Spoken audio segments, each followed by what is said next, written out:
Hello to all my fellow glorious Gaians. If you're new here, welcome. I hope that you find something useful and enjoyable here. If you are returning, it is so great to see you again, and I'm excited for the opportunity to read. And so, like, we're at 350 subscribers. That is just phenomenal to me. I appreciate you all so much for everything. And I am excited to bring this reading to you. What we are doing is we're going to look at what the person on your mind thought of you the last time they did think of you. This is intended to be a romantic reading, but you are still free to choose one of these decks in case the message still applies, even if it's not a romantic situation that you're curious about. So we have pile 1 here with this card. Pile 2 with this card. And then pile 3 with this card. Let's go ahead and take a moment, pick whatever pile or piles you so desire, and I'll see you there. Bye. Hello, pile 1. If you chose this stunning card, then this is going to be a reading for you. So what we are looking at today is, what did the person on your mind think about you last? Like, what were their last thoughts of you? And this is intended to be a romantic connection, but if it's not, but it still feels like it applies to you, then just weed out anything that doesn't seem to fit your circumstance. What we're going to start by doing is, we have a few cards here to give us an understanding of how your person perceives you overall. And then we're going to take some tarot and look at what their last thoughts of you were, and then just kind of get like a little message card from the universe. So I am super excited. We have this card, as we already know, with number 47, the persistent affirmation: I hold fast to my goals and ideals as I persevere.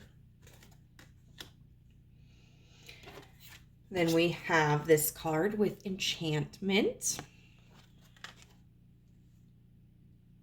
And then this card, number 42, with 4th house, home. Right off of the bat, I get a kind of playful, youthful energy that they feel that you have. This card right here, the persistent, for one, makes me think of Alice in Wonderland, oddly enough. And I think it's just because this moon right here seems really reflective, and it almost seems like it's not even a moon, but an object, and it has a different style than much of the other artwork in the card. And with Alice in Wonderland being set in this universe that's so odd, I always think of kind of a patchwork environment where different materials and different styles are used. And I think there's this eccentricity about you that your person sees, and especially with the persistent, you being somebody who I feel may be very forward with them, maybe very playful with them, maybe you flirt with them a lot, and this may be somebody who has kind of in the past rejected your advances, or hasn't moved towards any strong sense of commitment, potentially because they feel like they have responsibilities that they have to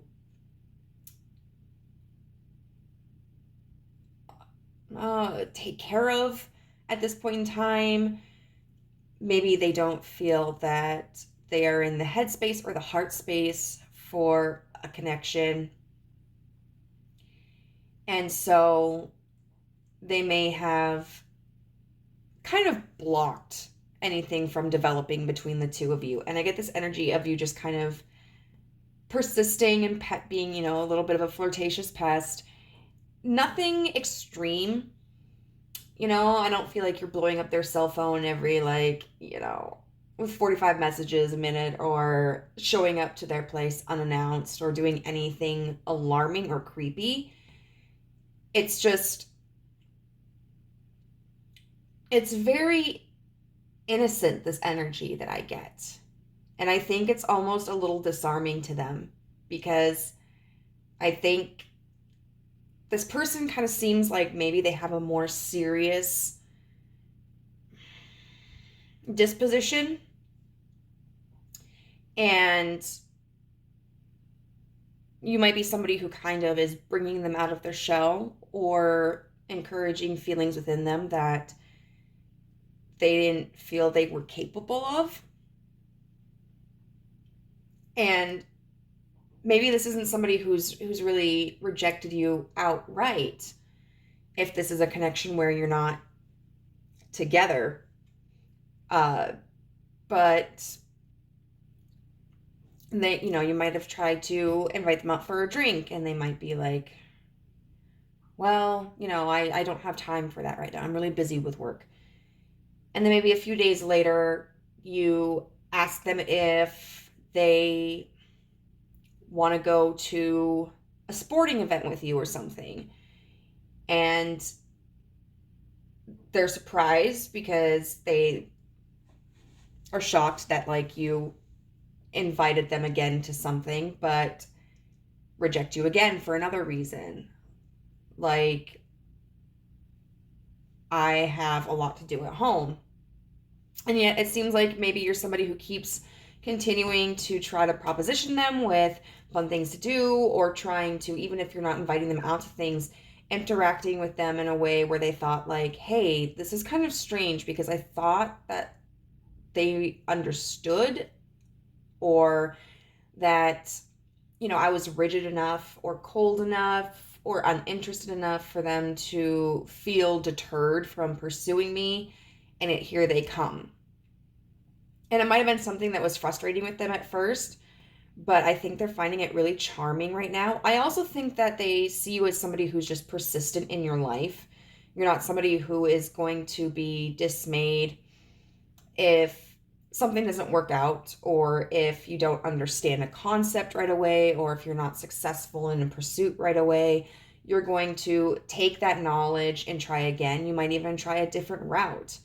And so they see you as somebody who's not just solely focused on them. Like, there is a high focus on them that they notice, but they also recognize that you're ambitious in other aspects of your life. Like, this is just who, like, a part of who you are. And I think that's something that they really appreciate you, because they don't feel like it's this obsession with them, you know, but it's just that when you feel connected with something, or when you're determined about something, you put in your all, and you put in 110% in all aspects of your life. And I think they find that intriguing. They may be a little bit more of a pessimist than you. I feel like you were definitely somebody who was more cheerful, more of an optimist. They may call themselves more of a realist, though. Then with this enchantment card, I think they do find you very alluring. We have a mermaid washed ashore, and it might be something that's kind of frustrating for them, because they may be somebody who is in better control of themselves, and who isn't enticed by what others have to offer very easily. But with you being your authentic self, it's kind of like, I just get this thought of like the siren song to them. It's okay, so this is gonna be kind of a weird example. I'm not a Twilight fan anymore, and I guess I shouldn't feel weird about it, but I used to really enjoy Twilight, and there was this concept between like Bella and Edward where it was like Bella had some kind of like the song of her soul or whatever called out to him, and it was a concept that wasn't a metaphor in the series. It was something quite literal. There was this supernatural phenomenon where her energy just like drew him in. And I kind of feel like that's a similar situation. And probably one of the very few similarities, because nobody should be watching anybody sleep outside their, like creeping in through their window. And I'll get off that high horse. But they may just kind of be experiencing this very unusual for them interest in you, something that's very alluring about you, something that's kind of speaking to them, something that's kind of calling to them. They may start to notice that they're paying more attention to you, or they're more responsive to you, or they may think about you more. And they're finding it to be a quality of seduction. Now, another thing about mermaids and, sirens and whatnot is, in lore, there were times when mermaids or sirens were dangerous for sailors. They would sing their song and lure sailors over and then, like, kill them. And so there is, I think, a risk that this person kind of associates with you. And I don't think it's necessarily anything that you've done or that they fear you would do. But I feel like this person has an agenda or a goal in their mind. And they kind of worry that becoming involved with anybody, but I think you are the person that they feel most likely to become involved with. If you're not together, could potentially take them off courses of what their goals are. Now, if you are together, I think that you've still got this kind of like persistent trickster energy, and they do find you very alluring. If you're not together, I feel like the enchantment card is a little bit more innocent and just talking about this kind of energetic pull that they have towards you. If you're together, I feel like this can be innocent, but also includes a more sensual, spicy aspect to it, like that you really just turn them on, and it can be at like the most random moments, and they really enjoy that physical quality with you. And then with the fourth house, home, I feel it's definitely, home is about safety. It's about where we go to lay our head, to have our meals, a place of our own. And so I feel that this person sees you as somebody that they can feel comfortable with, somebody that there's a certain level of stability with, somebody that makes them feel safe, where they can be their authentic selves. And if you guys are together, this is just kind of reaffirming that there's this stability here. But if you aren't together, I feel like this is kind of, once again, a little bit alarming to them. They feel this closeness with you that I don't think that they expected. But this is like really exciting energy. I'm so stoked to see what this person's last thoughts about you were. But I felt like this was a good way to start the reading, because sometimes the last thought a person has about us, it's just one aspect of, a broader spectrum. And so I think it's helpful to have, what their overall impression of you is and their perception of you. And then what their last thoughts were, because there might be a discrepancy between the two. Like, one could be really positive and then the other one might be negative. But like impressions, if you've got like a negative impression over here, but then a positive for a last thought, that demonstrates that there's a way for you guys to connect and that relationships can change.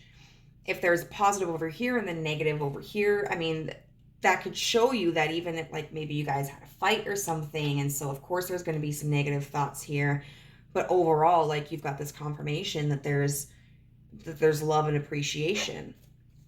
And I just felt like it was really important to have both sides of the spectrum there.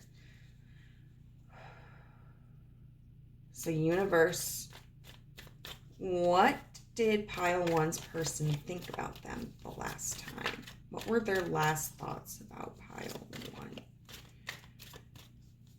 What were their last thoughts about pile one?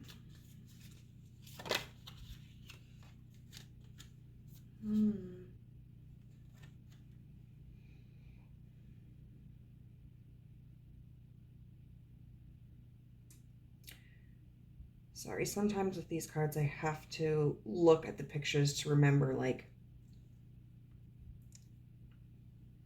which suit they fall under. So this is the Two of Wands, but we had it in the reverse.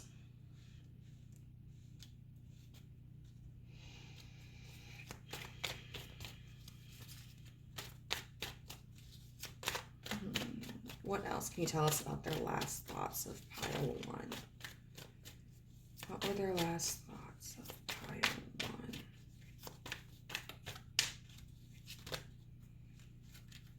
We got quite a few.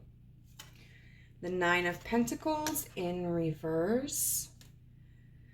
The Page of Swords upright.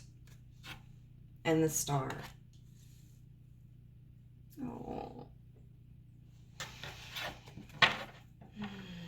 So overall, the energy of what I'm getting here is, I do feel this kind of confirms that there's a little bit of an internal struggle with this person. We have the Two of Wands here in reverse, and then the Nine of Pentacles in reverse. The Two of Wands would talk about, not having like having the ability to act upon a creative pursuit. Maybe feeling like something that you are feeling pulled towards isn't a practical possibility. It's an inability to engage in a union. And then we have the Nine of Pentacles in reverse, which to me symbolizes like this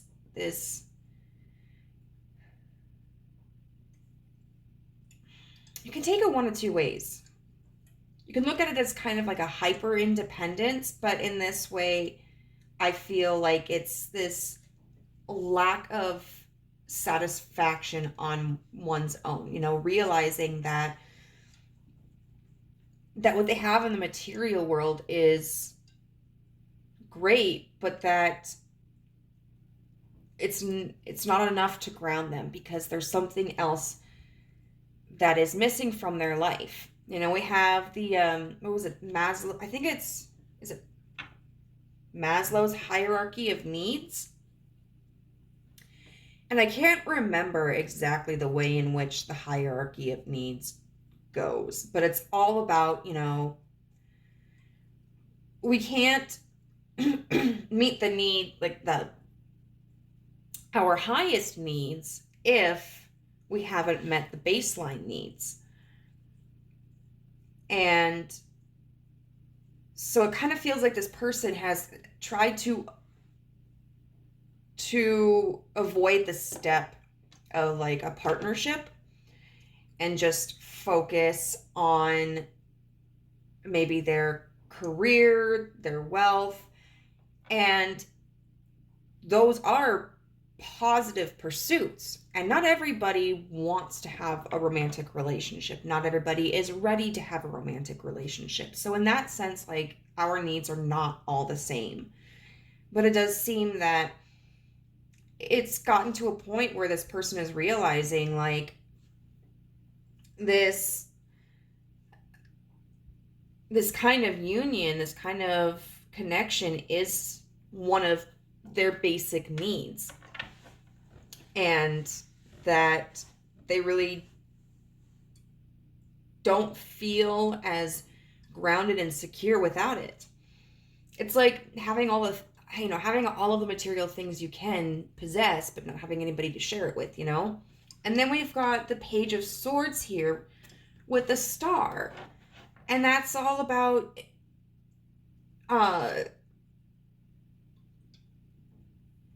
moving towards a sense of hope. And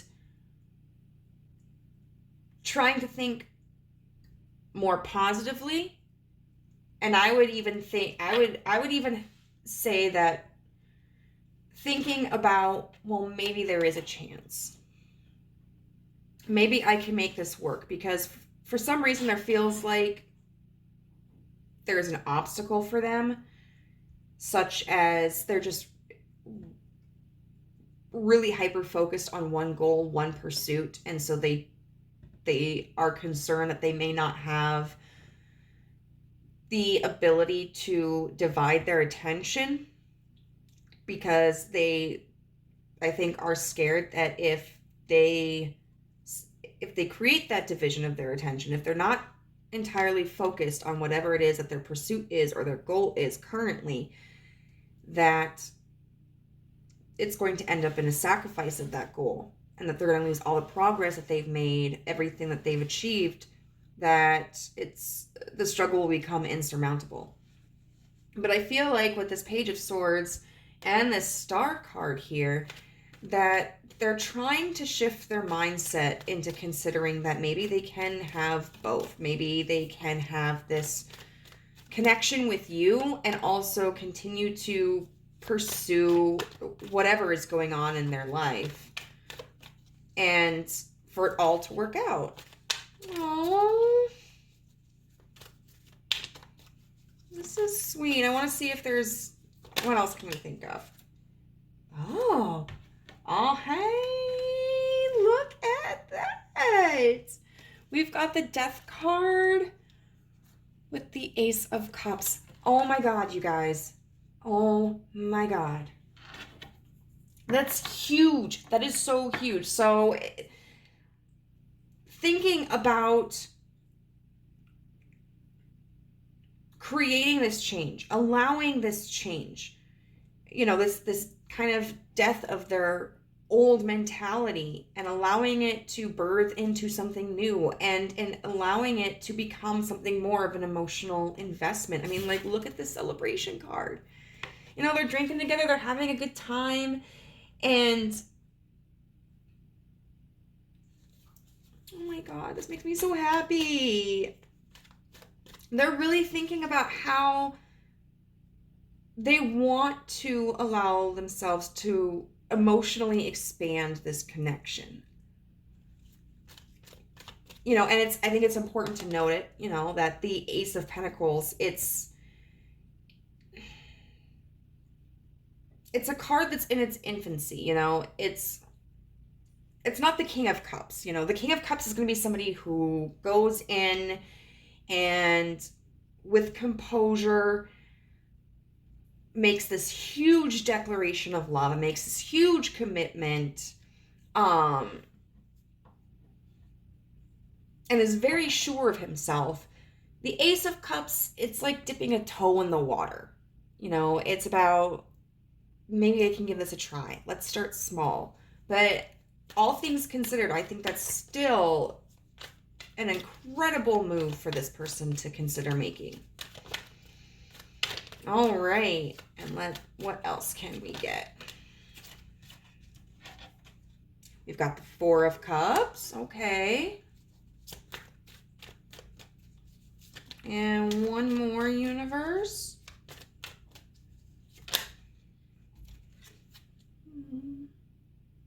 The Ace of Coins. I want to see what this Four of Cups is about, though. I mean, I feel like all the other cards are pretty explanatory, but oh, we've got the Eight of Swords in reverse here and the Five of Pentacles. I got it. Oh my God. Okay, they're afraid of rejection. They are. They're, and you know, I think they probably understand how you feel about them, but I think they're afraid of like making a wrong step. Like their original thought here is about, hey, if I admit that I kind of have feelings for this person, no, that's too mushy, that's too much, I can't do that. What if I, you know, try to invite them to hang out, you know, just as like a friend, you know, that's more of a practical approach. And so I think this person is just really reflecting on really like what the best way to step into this connection a little bit more is. And so, I mean, I think it's important to know that this is just because, like, this is just their thoughts of you. This isn't necessarily an indication of if they will come forward and try to make some kind of offer or connection, but I think this is very reaffirming, like, all of this really aligns here. That this person, even if they've been standoffish or anything, or if they've, you know, kind of kept this mask on, that they do have feelings for you, and they are intrigued by you, and they do feel safe with you, but they don't have the, I guess, understanding of how to merge their practical and their emotional world right now. And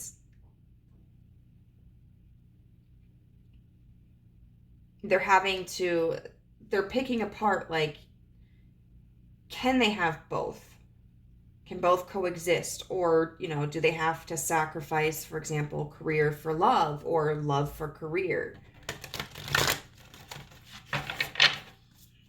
And that's something that they're going to have to decide for themselves, you know, but they do value you. All right, so we're just going to get a message card from the universe for you. All right, universe, what do you want to tell group 1?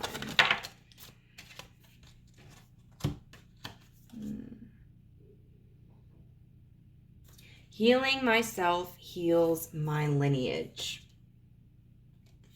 And I feel like this is just something the universe kind of wants you to work on.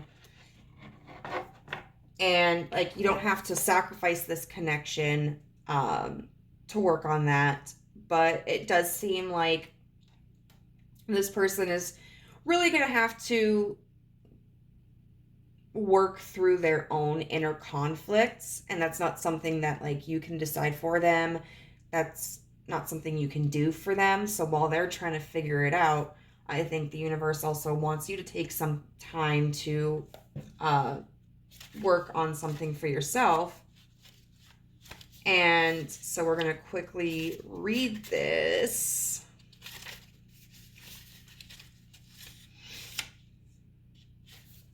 Um, 126.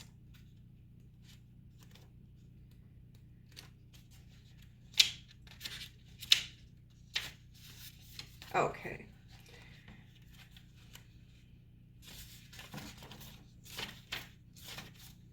So this is from the Ancient Wisdom, Gaia Gateway, dark brown and black, which is apparently an energetic portal that we access through the Earth star.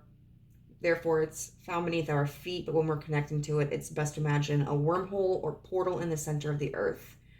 It connects us to the infinite intelligence of Gaia, the spiritual presence of the planet Earth, so we can use it to access the ancient wisdom of Earth.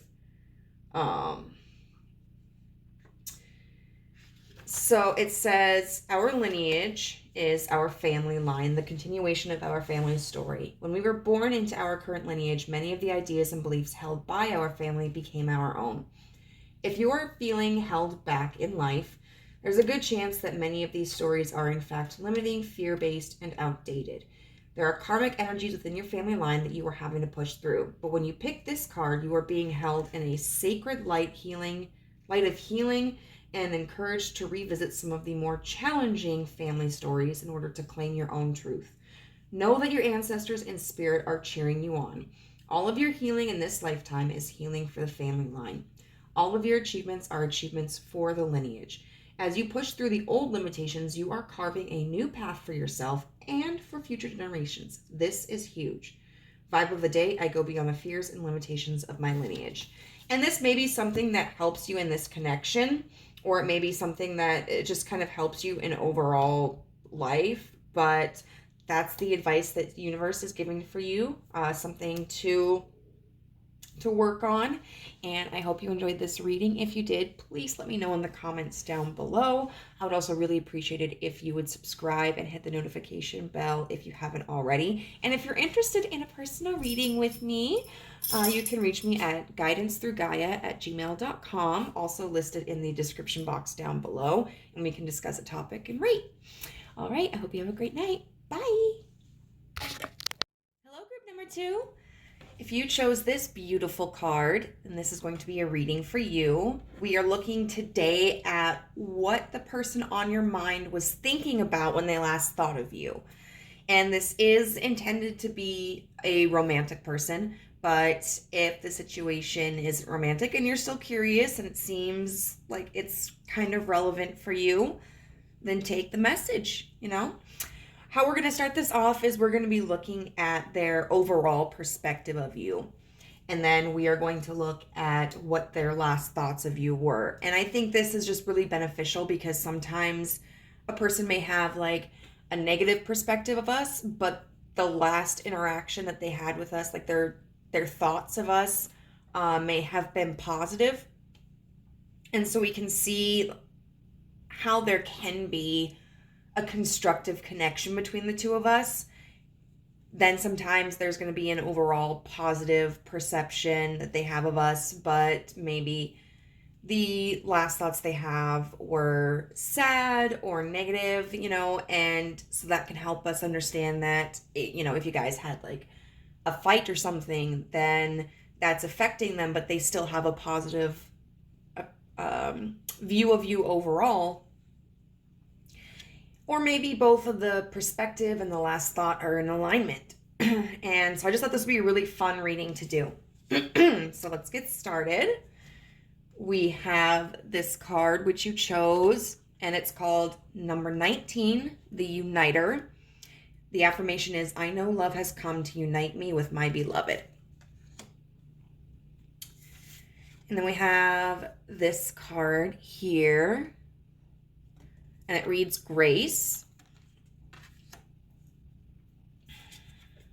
And then we have number 29, which is, I'm totally going to pronounce this incorrectly, Ceres, with Nurture.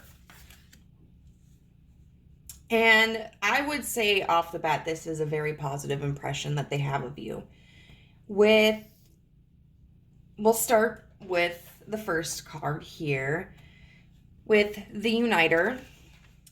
I see this in a couple of ways. I see this as a card representing that they do feel that you bring people together, that you have a very harmonious energy, that you are very,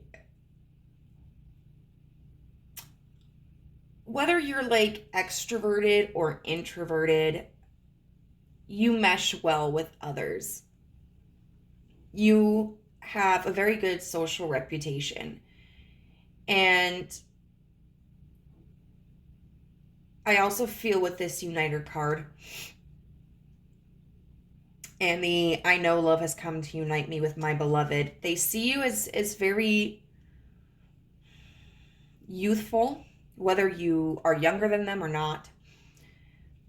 But, we have this little Cupid here. So see it as somebody who's very youthful, somebody who is, I would say, very confident in, I think, this connection. You may have openly expressed your feelings for them, whether this is somebody that you are with or not. They seem to have this understanding that you care very deeply for them and that you are passionate about them. We have, what's interesting here, these two hearts. And then at first I thought that was like a little trumpet, which made me think of the Justice card, when it's just kind of like the decision has been made. This feeling that you've kind of set your eyes on them and you don't seem to have an interest in anybody else. You're not uncertain about how you feel about them. You're very confident and you've been very expressive about this. But then when I read the book, I realized that it's actually a torch and these are little flames, and that's about setting passion into the connection. And I think both of those interpretations really still ring true for how this person perceives you. I feel like you may have a lot of Libra in your chart, or Libra in your rising, or your Mercury, or your Venus. With this Grace card here, I would say that this person views you as somebody who is very elegant. Even if you are more of a masculine person, there's a certain elegance to masculinity that an individual can have. When we think of masculinity, we can think of somebody who is gruff and rough around the edges. And that certainly can be a form of masculinity, but there's also, a suave would be, I suppose, a more, not necessarily appropriate, but a more well understood term for a masculine person that kind of is a little bit similar to the concept of grace. But the distinction with being suave is sometimes it holds the connotation of being like a smooth talker, being a playboy, and I really don't feel that's the impression this person gets from you at all. But I feel that this impression somebody has of you, how they see you, as somebody who can do things effortlessly, who it's like everything you touch is kind of fine art. Every action you take is fine art. I would say that this person is like very heavily in love with you. And it's kind of like when someone walks into a room and you become the only thing they can focus on. And it's like in their mind, they see just this light shining around you and this music playing, and it just completely sweeps them off of their feet. And I feel that in this reading right here.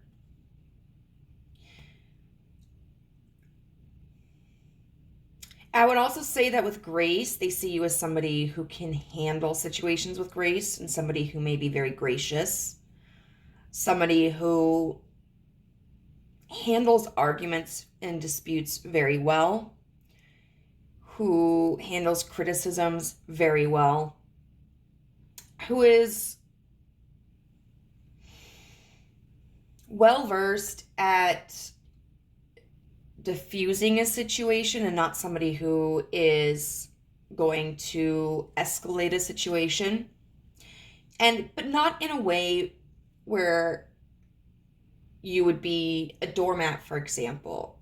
I do feel that this person sees you as somebody who is respectable and respected, somebody who can hold their own, and I think be able to ascertain where in a situation there needs to be grace extended to somebody, where we kind of just allow the situation or the remarks to brush off of us. And then, but also able to ascertain like when maybe somebody needs a little bit more tough love. I think they see you as somebody who is also very giving. Somebody who is not afraid to share their resources with those who may need assistance. Somebody who can see that others are having, like when they're having a bad day, you know, might do something even just a little bit to brighten that person's mood, whether it's giving them a verbal affirmation of their worth, or giving them a snack, you know, like if you know that they like chocolate, sneaking them a couple of chocolate bars, or, you know, small little fun size bars, or maybe even larger acts of kindness. But I think you're somebody that is very considerate of others and yet not at the expense of yourself. And that goes even further into this card, Ceres, with nurture. Ceres is, I think it's the Roman equivalent of Demeter. I want to say it's Demeter. I'm a big Persephone fan, which is, it talks about Prosperina in here, which is the Roman equivalent of Persephone. But sometimes I forget, like, about her mom, and I think her mom is Demeter. Which, aka Ceres here. And so Ceres talks about, you know, caring for the life around us and planting the seeds and nurturing it and harvesting it. This is very maternal and paternal energy. So somebody who has that kind of authority and uses it to guide other people. But the thing about Ceres is it talks about in the book when her daughter goes missing, how she just freezes the land. And there is this sort of almost ruthless side to her if she feels that there is a situation that is unjust, or damaging, not even just for her daughter, but for others as well. And so I think that this person sees you as somebody who has a really strong moral compass, and they may have seen a side of you that was very commanding and authoritative under a circumstance where maybe you felt that you were wronged or somebody else was wronged. And I think that definitely gave them the impression of, man, I really don't want to mess with this person. Like, I've never seen them like this. This is kind of scary. But understandable, like reasonable. And so that could have been something that allowed them to see that there is this duality to you. There is this very nurturing, caring, gracious, loving side to you, but you are also somebody who will pull out all the stops if you need to. And I think they find that intimidating, but also very admirable. So let's see what their last thoughts of you were about. You know, and the last pile, I really didn't feel that the majority of the energy was connecting to people who were together. This one I feel like you could be. You know, this could be, I mean, somebody could be with the person from, you know, pile 1 too. But I just didn't feel like it was the overwhelming majority, and this one I feel is a little bit more balanced. Like for some people, this may be somebody that they're not with, or for others, it could be their current partner. So let's see.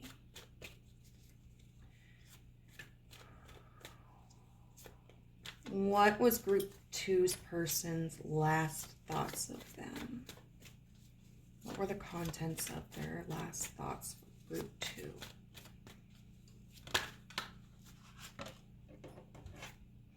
We have the Nine of Swords in reverse.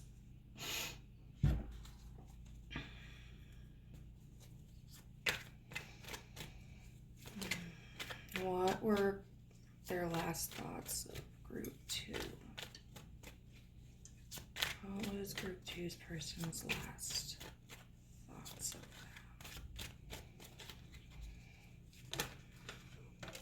them? The Two of Cups. So it's kind of funny because we talked about how they may have seen this authoritative side to you and how that might be something that kind of intimidates them. And then we get this Nine of Swords in reverse, which is kind of like this release of anxiety along with the Two of Cups. And I love this Two of Cups so stinking much. Like, this is one of my favorite depictions of the Two of Cups, where I just got these two birds and they're nuzzling under the stars with like this acorn tea set.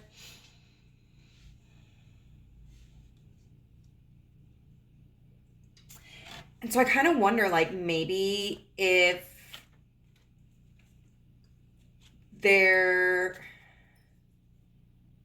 was an interaction where they thought maybe you were upset with them, or maybe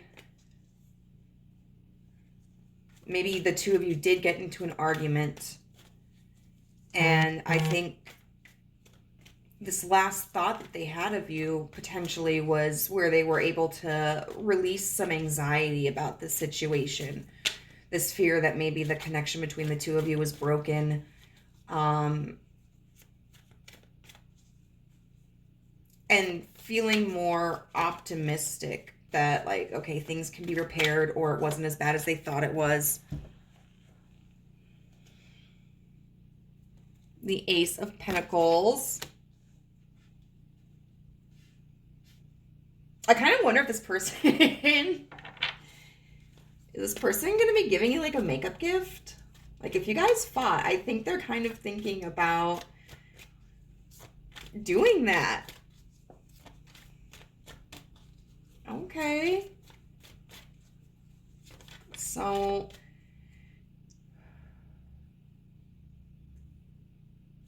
I want one more card for after this Ace of Pentacles to complete kind of like that portion of the story.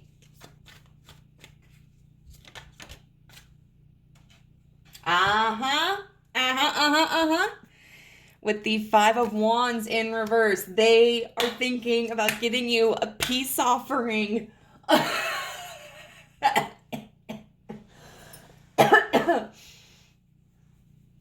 I swear this must be somebody that, like, you interact with pretty frequently, whether you're together or not. I love it. I love it. And you know, I'm so curious. I kind of want to know, because just from their like perception of you alone, it seems to be that they find you to be a very balanced person, you know, somebody who is more likely than not going to give others the benefit of the doubt in a situation unless offenses have been committed excessively or the offense is extreme in and of itself. So the fact that this person was like feeling anxious about something that happened between the two of you, or that was said, or that they did, and then focusing on, like, if they get you something, if they make some kind of like peace offering, if they give you some kind of like makeup gift, maybe that will quell your temper with them. I want to know, like, what the hell did this person do? Because it doesn't seem like you're somebody who's just going to fly off the handle. It seems like whatever they did, they're like, I screwed up.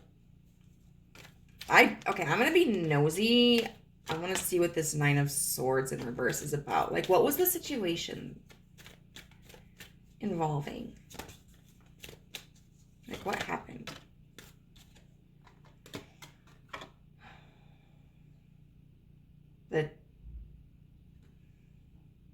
This card always throws me off. The Ten of Swords. So you guys may have had a very intense verbal argument.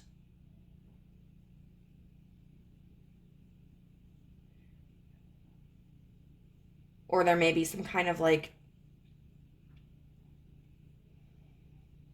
stressor on this relationship, or maybe they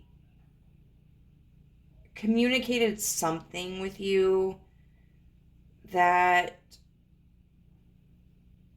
didn't align with your value or your values.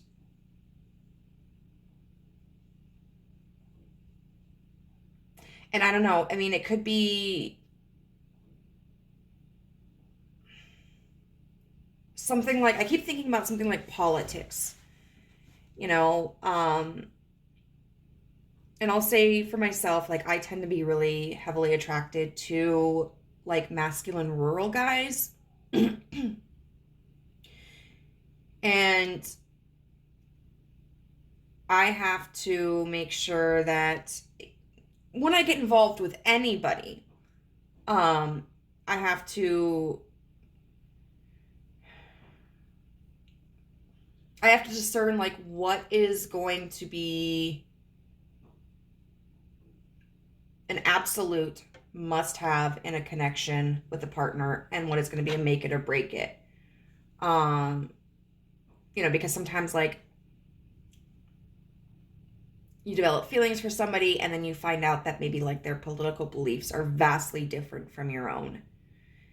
And sometimes a relationship can still work with that kind of difference, but on other times it can wreak havoc on a relationship, and especially if children get involved. So for instance, I get nervous whenever I develop feelings for like a rural masculine man, because it's very highly likely that that person is going to abide by kind of really heavily conservative ideals.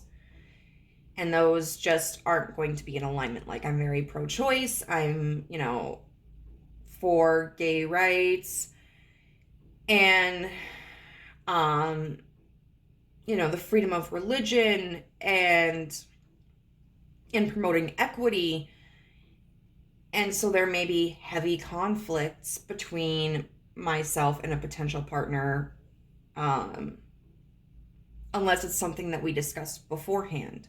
And obviously, like, there are all kinds of masculine rural dudes, and not all of them, you know, are going to be like homophobic or xenophobic or pro-life. But those are qualities that I'm very passionate about, and I have to ensure that I find a partner who respects my passion if they're not as passionate about it as I am. Because somebody who is homophobic, I can't trust to be a partner, because they're not going to interact well with my friends. And then on top of that, if we have a child together and that child comes out as queer in some way, I mean, I have to ensure that that child is in a safe and healthy environment. And if I have a partner that's going to be criticizing them or threatening them or degrading them, then I'm not doing my job. So there may have been something that they expressed that really went against your strong values. And that kind of put a really intense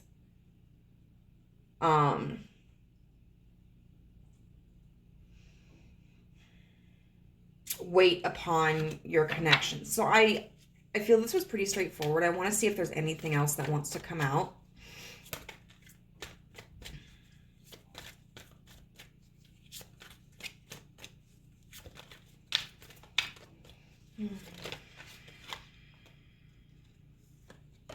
The Tower. The Tower, definitely, it feels like they realized this could have been a monumental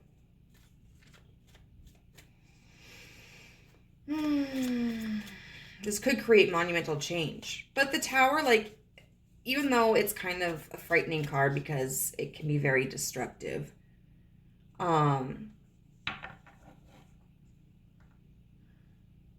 the intention is to tear down anything that's not serving us anymore.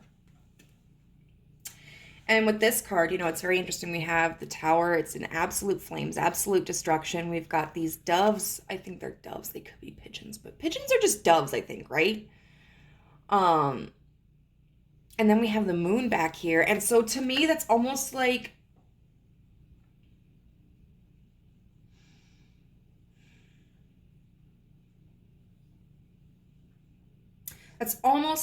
burning down illusions with the way this card is illustrated. Like the illusions falling apart. And that could be within themselves too. Like maybe you really called them out on some behavior and maybe they are taking a second look at the way that they acted. Or that the belief that they hold. All right, any last words? Oh my God, there were a lot.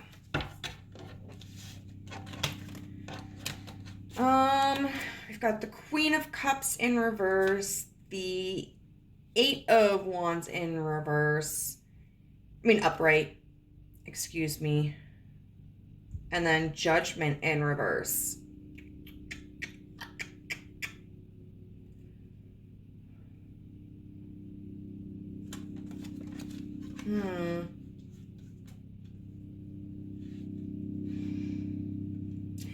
I don't think they necessarily understand where you were coming from, though. They may be just taking a position where they're like, I don't want this to end. I don't want this to be the thing that breaks us apart. I recognize that I upset pile number 2, and I recognize that they're a fair person, and I'm willing to swallow my pride and try to make a peace offering and try to keep, you know, try to also in their own way de-escalate the situation. But I don't think they really understand the exact reason why you're upset. Because with the Queen of Cups, that can be somebody who's like very deeply buried in their feelings. The Eight of Wands talks about fast travel. And then we've got Judgment in reverse, which can talk about like not having clarity of a situation, not making reasonable choices. Or so just all together, it just feels like I really feel that for the majority of you who are watching this, they still may not understand why you're so upset. You know, and I mean, when it comes down to it, it's going to be a matter of like, are you guys going to be able to find a common ground? Is there a way that you can express this differently to them that helps them understand? Are they going to be willing to look at it from a different perspective? But I think they have good intentions. I absolutely do. I just think that they don't completely understand, but they're willing to kind of push everything under the rug, which, depending on what the circumstance is, that might be the best option. Sometimes, you know, we may just want to let go of our attached feelings to a situation because down the road we realized like it wasn't as impactful as we had imagined it to be. But I'd also just consider like, is this going to be something that's going to be like a recurring issue? And if it is, like, how would you like to handle the situation? If this is someone you're connected with, like you're in a relationship, maybe it's something you need to seriously sit down and talk with them about. If it's someone that you are just kind of interested in or seeing, maybe you need to try to explain it to them and listen to their point of view, or else maybe you need to just kind of like let bygones be bygones and cut your losses with this person.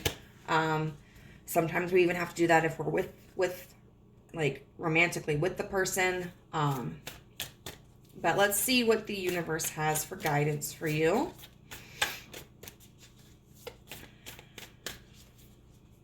What guidance do you have for pile 2, please, universe?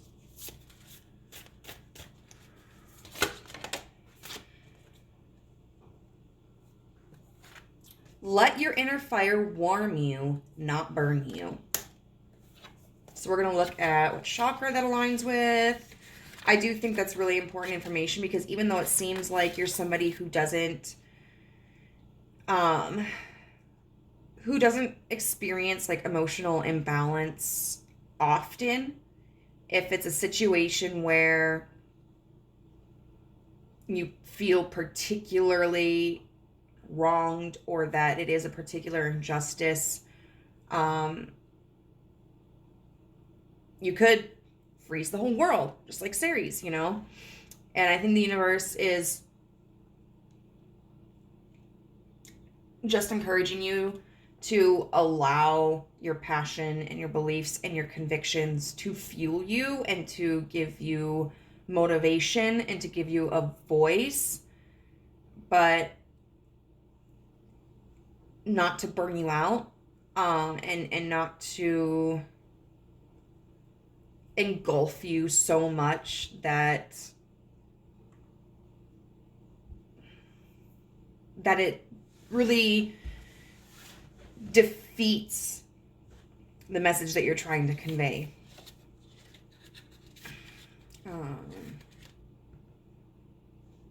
Let's see. 56. I want to say that might be like the solar plexus. Yep. The solar plexus chakra, which is found in the center of the tummy, above the navel and below the bottom ribs. Energetically, it governs our digestive system, our gut, and therefore our willpower and intuition. On an elemental level, it is governed by the element of fire, and so represents our inner fire, our passions. It's about reclaiming our gifts and talents in order to express ourselves in the world. By connecting with these cards, we let the seeds of our intentions come to life with light and passion. On a vibrational level, the solar plexus cards are about bringing our gifts up to the surface so we can shine. And this card specifically says, your inner fire is the passion you hold within. It's the part of you that wants to make a difference. It's the part of you that has to get up and go. It's the part of you that wants to keep going when everything else is telling you to stop. This flame of inspiration in the core of your being is bright, inspired, and focused. It lights up when you tune into your passions. You tend that flame when you listen to your intuition and express your most authentic self. Like all fires, however, if you put too much fuel on it, your inner fire can become too hot and uncontrollable. It's important to keep it contained and centered. Today, the universe is acknowledging your gifts and passions, but encouraging you to slow down, take your time, and rest. Let yourself be filled up until you are overflowing rather than operating on half empty. You'll enjoy it more, and so will the world. And the vibe of the day is, I take the time to replenish my energy. So, group number 2, I really hope that was useful. If you want to leave any comments, I would love to hear them. Also, hit the subscribe button and the notification bell if you haven't done so already. And if you are interested, I am offering personal readings. You can contact me at guidancethroughgaia@gmail.com, and we can discuss a topic or topics and the rates. And I hope you have a wonderful. Hello, group number 3. If you chose this stunning card, then this is going to be a reading for you. We are going to look at the thoughts the person on your mind had last. Now, this is intended to be a romantic reading, but If the situation fits for you and your situation is not, however, romantic, you can still take the message. Like, we don't have rules here. We don't have many rules here. Like, be kind to people. That's the rule. But how we are going to start doing this is we are going to use these 3 cards as kind of a profile for the perspective your person has of you, how they see you. And then we are going to be looking at tarot to determine what their last thoughts of you were. And I feel like that's a good way to compare and contrast, because if their profile of you is negative, but they have like a positive thought about you, you can see where maybe there's a connection you guys can build together. Conversely, if they have like a positive view of you, but like there's a negative thought, you know, maybe there's something that the two of you need to work on, but you can see that there's still a favorable connection. Or maybe both are negative or both are positive. It just kind of helps, I think, to paint a bigger picture. So, this card that you chose is number 35, the future, with the affirmation, I plan for the future with respect for the unexpected. We also have listening. And card number 35 again, with ascendant and entrance. So first off, 35, that sticks out to me. It's interesting. I always find it interesting when we have repeating numbers. 35 breaks down to 8, which, so if we have the 8 of Cups, can be walking away from something that doesn't serve us anymore. If we have the 8 of Wands, it's quick movement and travel. The 8 of Pentacles is all about mastery and hard work. And the 8 of Swords is about a mental prison. Overall, I feel that this person sees you as mysterious. So this card sticks out to me, and I'm going to give you my interpretation of it and then what the book says about it. I think it's kind of interesting how we have this angel that is trying to look into what this person has in their box. And when I first saw that, the image that I was getting was that both of these were you, and that this person feels that there is more to you. Like, this would be your physical representation, and this be like your mental, your emotional, your spiritual representation. So they feel like that there's more to you than they really know about. There's more to you than you may let people see. That I think they also do believe that there's a certain level of wisdom you may have. I keep thinking of these things as well as like, maybe these are the biblically accurate angels. Be not afraid. There was this, to get off topic, there was this meme where it was like, someone showed me a picture of a peacock with its feathers fanned out and said, what if the first person to ever, like, what if someone who claimed to see an angel really was just like tripping and just saw a peacock? Because like a biblically accurate angel is one that has like a whole bunch of eyes and stuff like that. And like you open the peacock's tail feathers, and it's like, looks like little eyes everywhere. But it makes these little puffballs do make me think actually of dandelions after they've turned into seeds, and being like a wish fulfillment or a curiosity or hope. There is, I think, also a level of confidence that this person sees in you. Just confidence, I think, overall in yourself. Like, you are content with who you are. The book describes these individuals, though, as two completely different entities. The angel in the book is someone who has a mortal friend, a mortal that they care for, who is nervous about the future. And so the angel approaches future, this entity right here, and tries to peek inside the box to see what he can foretell.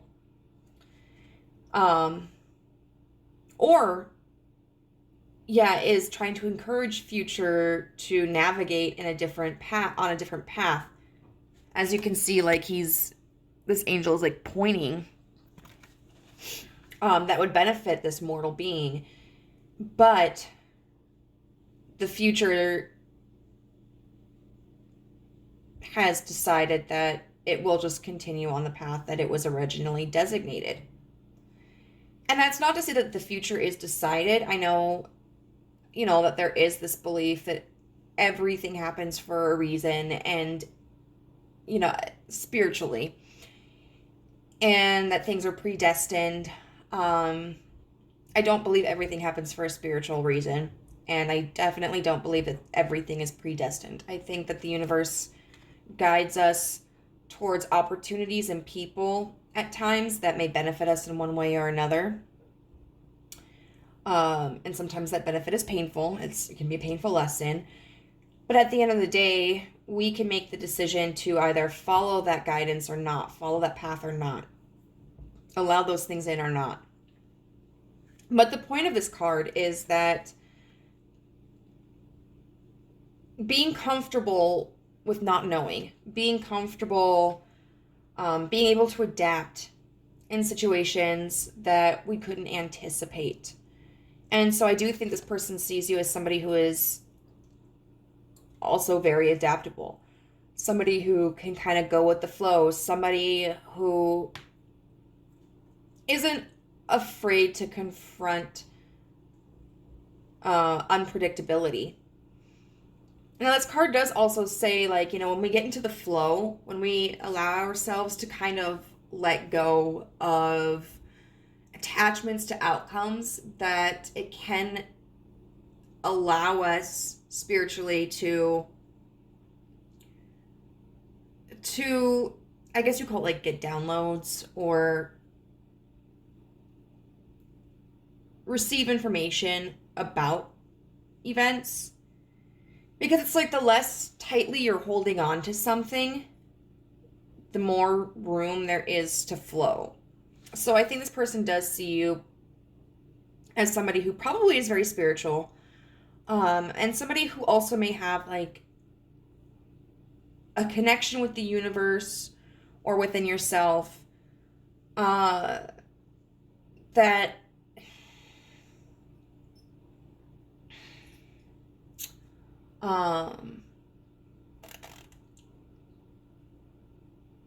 that transcends, I suppose, what most others have.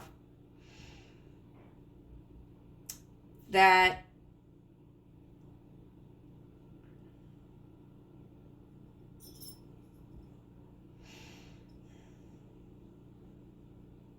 I don't know how I want to say it.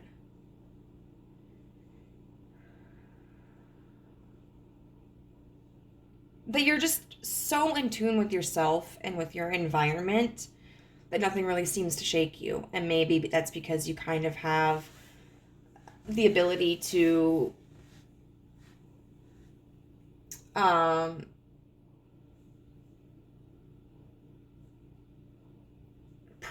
predict, I suppose, or anticipate what direction something is going to go in. This listening card here, I feel that there's kind of like this quiet energy that they perceive of you. You may not be somebody who talks a lot. You may not be somebody who is competitive for attention. You may be somebody who keeps to themselves, or you might be comfortable in large group settings, but you may not be a person who desires to hold the spotlight, to make the decisions, to talk. And that could contribute to this air of mystery that they sense about you. I think they also see you as somebody who is very very good at listening to others and listening to yourself. Somebody who is taking information in consistently and processing it, and somebody who may have more of an abstract way of thinking because of the way that you're able to process. And once again, with like how this character, I mean, she has wings of her own. How she's listening to these birds sing. I think they see this kind of like gentleness and this wisdom in you. Not gentleness like, you okay, bud? I'm not thinking like Disney princess. We're not like, you know, but there's this respect you have for the life around you. And this awareness that I think you are able to exhibit for the fact that you are content to listen and you are adaptable and content not to always know what's going to happen. And then we have the ascendant with entrance. Now, our ascendant sign is our rising sign, and it's kind of like how we perceive the world and how we present ourselves.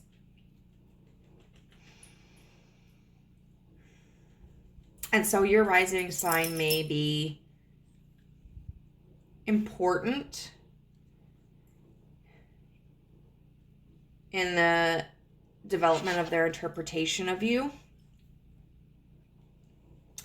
I do feel that you are somebody that they do see as captivating, even though you don't appear to be somebody who goes out of your way to gain attention. It might be the fact that you don't, that is what has got their attention.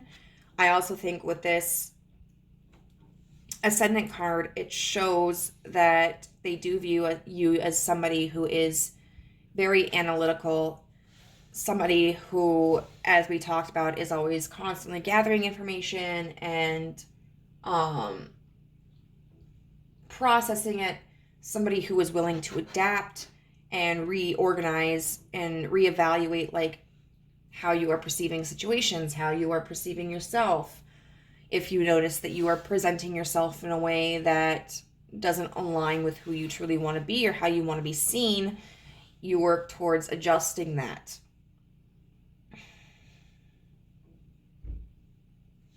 Very interesting. So now we're going to see, this feels very quizzical. There is an attraction here. I would definitely say that. The attraction, the physical attraction feels kind of muted. In terms of like playing second fiddle kind of to like an intellectual attraction. And that could be just how this person is. It could be that they are drawn more to people for their mind than they are their appearance.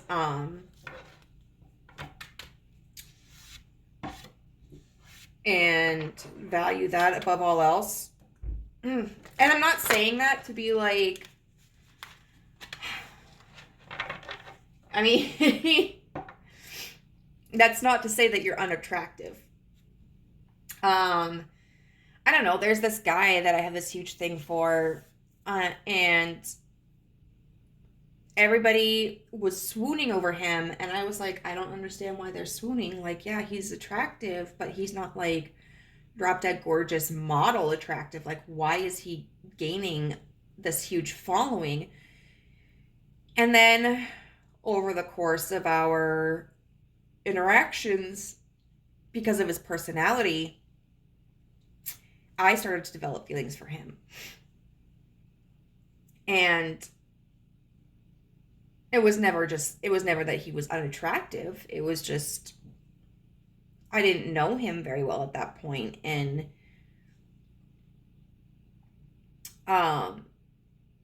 there was this, it was just very confusing for me, but now I get it.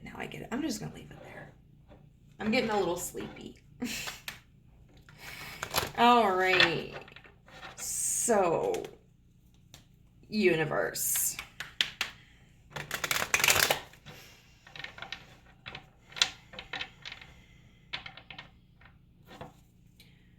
What was group three's person thinking about them last? What were their thoughts of group three about the last?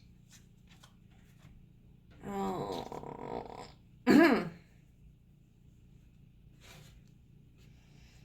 The Seven of Swords. Now, it did want to come out sideways. And I hate sideways cards because there's so much ambiguity there. So I feel like this is something that... they may want to open up to you about, or they may want to keep hidden, or maybe they thought something was being hidden from them, but they think maybe they misjudged that. There's kind of a confusion about if something was authentic or if something should be revealed or not. So let's get further into it. What were their thoughts of pile three? What were their last thoughts of pile three?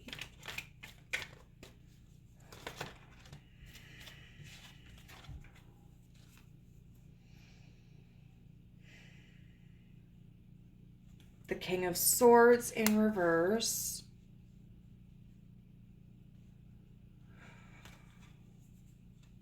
The Hermit.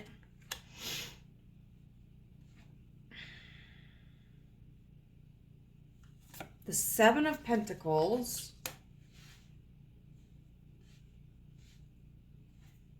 And the Five of Pentacles.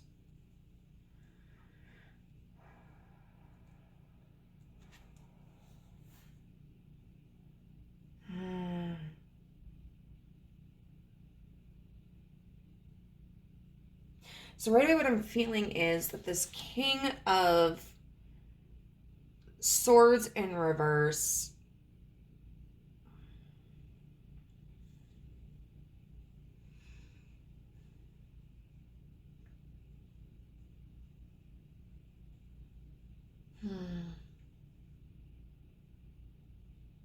Now I'm going to get clarifiers for all of these.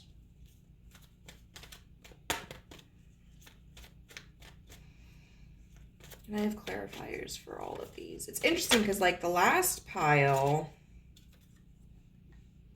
the Four of Cups in reverse, the last group, it was pretty straightforward. This situation feels a little more complex. I'm not taking all of these.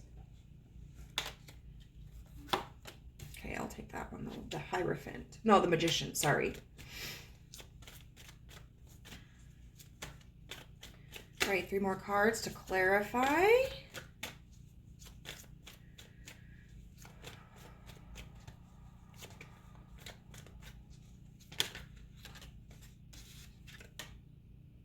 The Eight of Pentacles, which is funny because we talked about the Eight of Pentacles in here, but it's reversed. The Queen of Pentacles in reverse.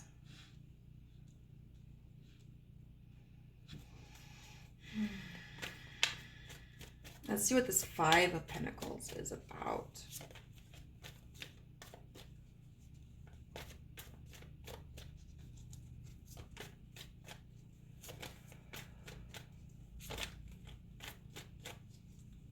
There's Five of Pentacles.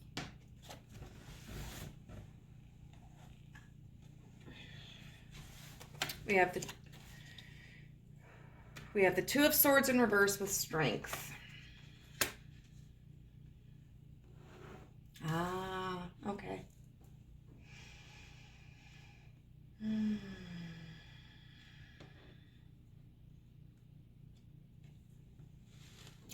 So I think this person was thinking about wanting to come forward. We have the Four of Cups in reverse, which can talk about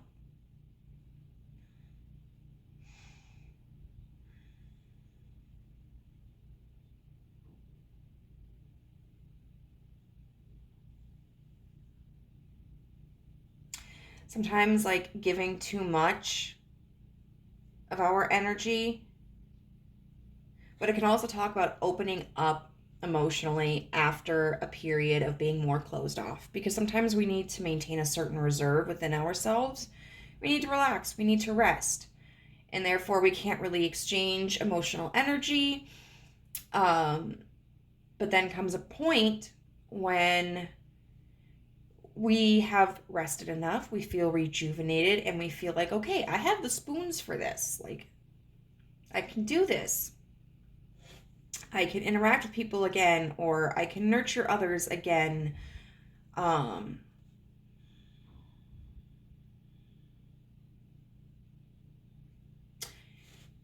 with this Seven of Swords, with it having wanted to come out sideways, I feel like that means this person is unsure of if they're ready to do that. This may be somebody that you have had interactions with. I don't feel this is somebody that you're with. Could be, but the majority of you, I don't feel that it is. And this may have been somebody who in the past was really used to just kind of manipulating things in their favor and justifying it. And not being, it's kind of like taking what you want, you know, without returning anything. And I feel like their last thoughts of you were kind of about, like, is that something that they want to continue to do? Do they want to remain emotionally blocked? And just allow this connection to benefit them in whatever ways it can? Or do they want to be more open? Because this connection would, this pair would make a lot of sense if the Seven of Swords was in reverse, because the Seven of Swords can talk about coming clean about something. So I think this person is really trying to, their last thoughts regarding you were about, like,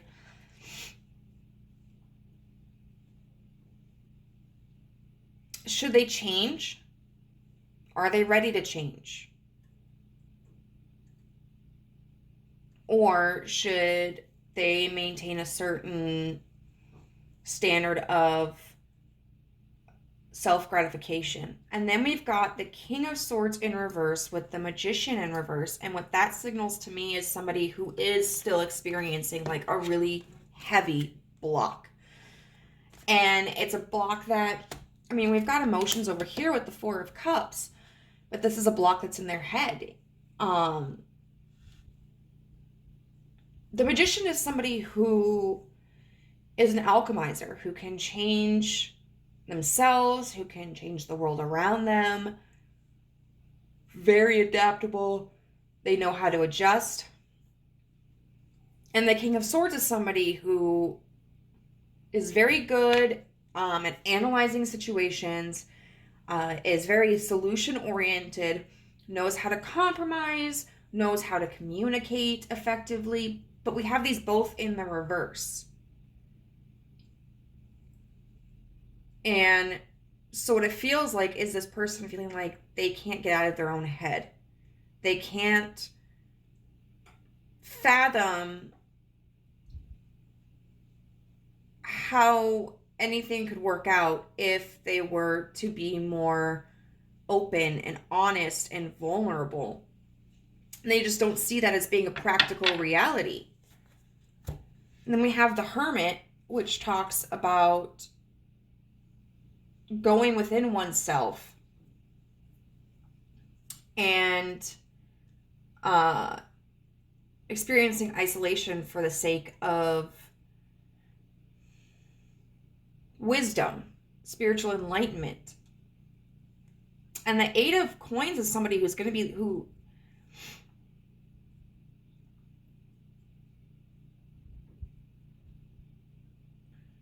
wants to give up, or who never feels like they are going to accomplish something. And so I think this person was thinking really about, like, why do I feel this way? Why? They could be doing shadow work, whether they call it that or not. Whether they are intentionally sitting themselves down or this is just kind of a result. But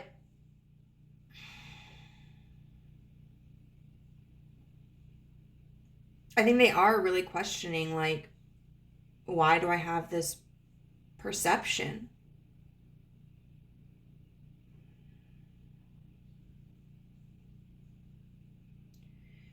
Or else it could literally just mean, like, they're walking away, or in their mind they feel that it's best to isolate themselves because they don't feel like they can ever accomplish something grounded and mutually beneficial between the two of you. The Seven of Pentacles, got this cute little family. Like, look at this little family of raccoons. The Seven of Pentacles talks about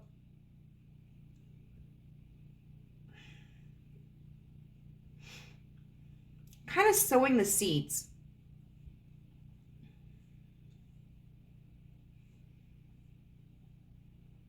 Preparing for the future.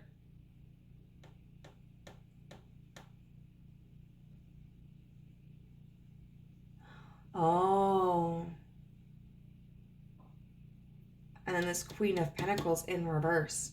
I thought that this could still kind of be a representation of you in their mind, whether you are feminine or masculine, male, female, non-binary, gender fluid, whatever.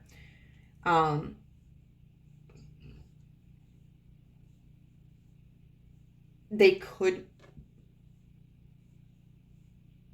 feel like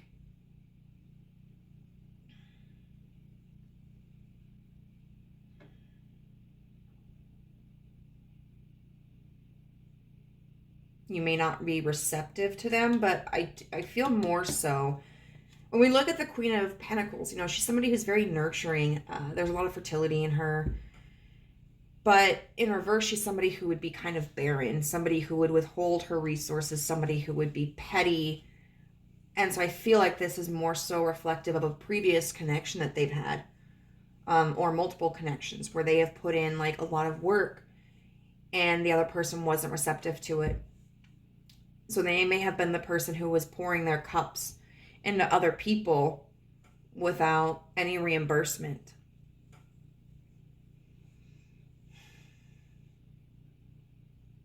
But you know how we talked about kind of like this teetering of a decision over here? We've got the Five of Pentacles, which is about being left out in the cold. And what's interesting to me is this always makes me think of like a wedding.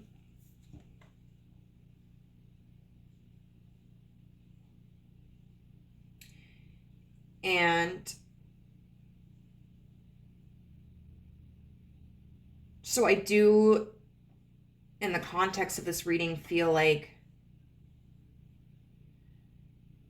they knew or they know, and they were thinking about how this has been an opportunity. Like, this could be a committed opportunity. But their lack of decision making, their unwillingness to bend, their relentless back and forth has jeopardized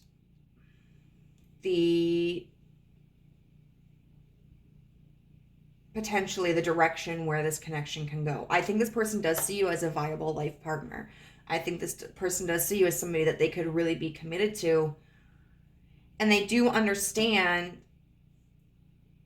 that they are the reason why this isn't happening.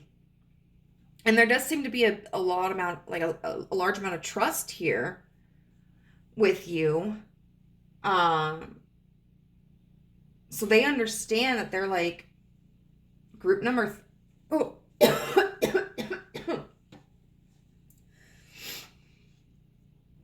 number 3 could be a great partner.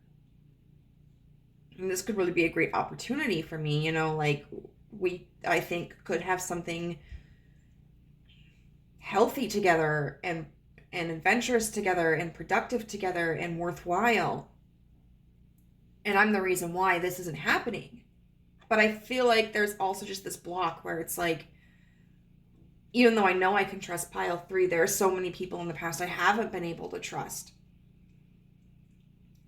I don't know if I can risk it, because what if I'm wrong? What if I'm wrong about pile 3? I don't think I'm wrong about pile 3, but like, what if I'm wrong about pile 3?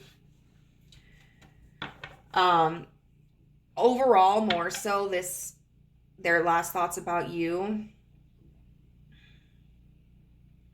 were largely about them. And about their struggle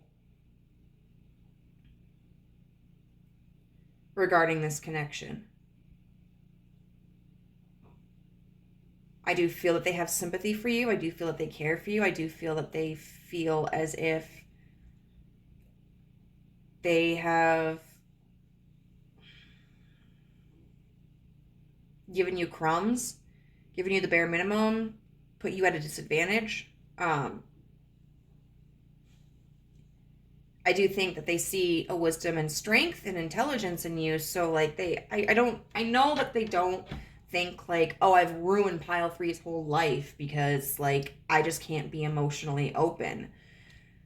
I think more so they realize like this person cares about me very deeply, and I know they want to be with me, and I want to be with them too, but I just don't know how I can feasibly be vulnerable and put behind me the past. And so I've just robbed myself of this opportunity to be with pile 3. It's kind of sad. You know, and it's just so much of it is in their head, you know? Which, I mean, we're asking about what their last thoughts of you were, but... So we're going to see if the universe has any advice for you regarding this situation. Okay, that one I'm not taking because if it wants to come out, it will. I had to wipe my eyeball, though. What advice do you have for pile 3?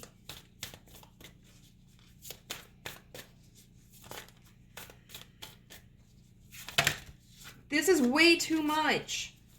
I guess we need all the advice, huh? Okay. It is safe for you to shine. I also feel like, because the last pile got a solar plexus card, and I feel like this is probably going to be a solar plexus card too.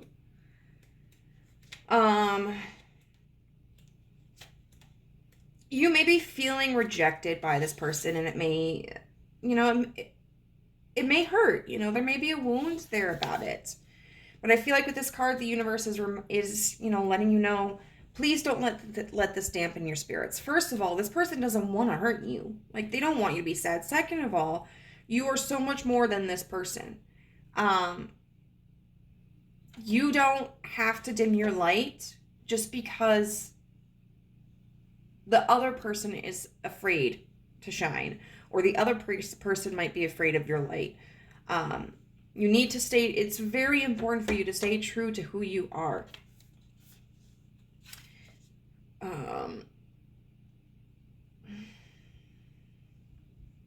Let's see. 108, I think I was wrong about it being the solar plexus. It's gonna be one of these weird ones, isn't it?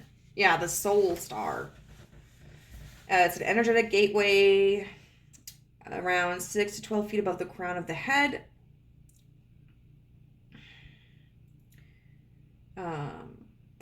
Energetically, it's through this chakra that we open the door to higher dimensions, spiritual guides, and deeper understanding of why we have come to the planet.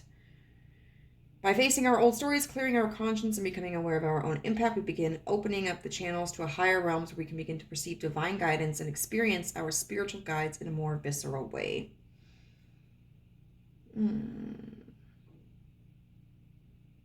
The Soul Star cards are about revisiting old lessons or stories that could be blocking our experience of abundance and purpose. These messages are about uniting the spiritual self with the human world so that we can make this world a brighter place to be. This is not the time to hold back. The answer is yes, go forth, proceed. The time is now. The energy of wishing on a star is coming to you because you are a star.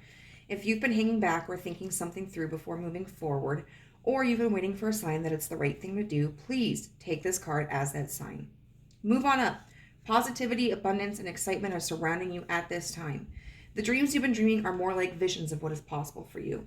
Know that whatever you're connecting with on the inside is something you'll soon be experiencing in the physical realm. If you're feeling nervous, shy, or unsure, it's because you care deeply about making a difference and living in the most authentic way possible. This is what makes you the bright and shiny person you are today. Know that this is not a time to step back or be modest, but to claim what is rightfully yours. Reach up, reach higher, and reach higher still. The world is truly your oyster, and it is a pleasure for the universe to see you shine. I trust in my gifts. I know that I can shine. So this may be part of a lesson that you are having to learn about rejection and self-worth. So I think it's an opportunity for you to develop confidence and respect for yourself, to know that even if somebody is not receptive to you for whatever reason, whether it's because they don't have feelings for you or whether it's because they do, but they are not able to receive those feelings and return them out of their own fears, that doesn't mean you're not worth it. Like, you are worth it.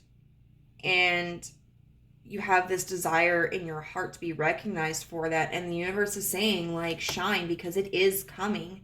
It is coming. Whether it comes with this person or whether it comes through with somebody else. Like, what you want in your heart, what you visualize in your head, it is coming to you. So group number 3, I hope that helped you in some way. I would love to hear your stories down in the comment section below. If you feel so inclined and haven't already, please hit the subscribe button and the notification bell. Also, I am offering personal readings. So if you'd like to, you can email me at guidancethroughgaia@gmail.com and we can discuss topics and rates. And I hope to see you again. Bye.